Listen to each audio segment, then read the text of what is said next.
गिलगित बल्तिस्तान में बर्फबारी की खूबसूरत मंजर। मौसम सरमा की ये पहली बर्फबारी।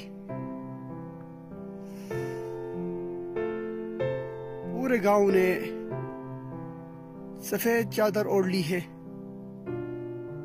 बहुत ही खूबसूरत मंजर।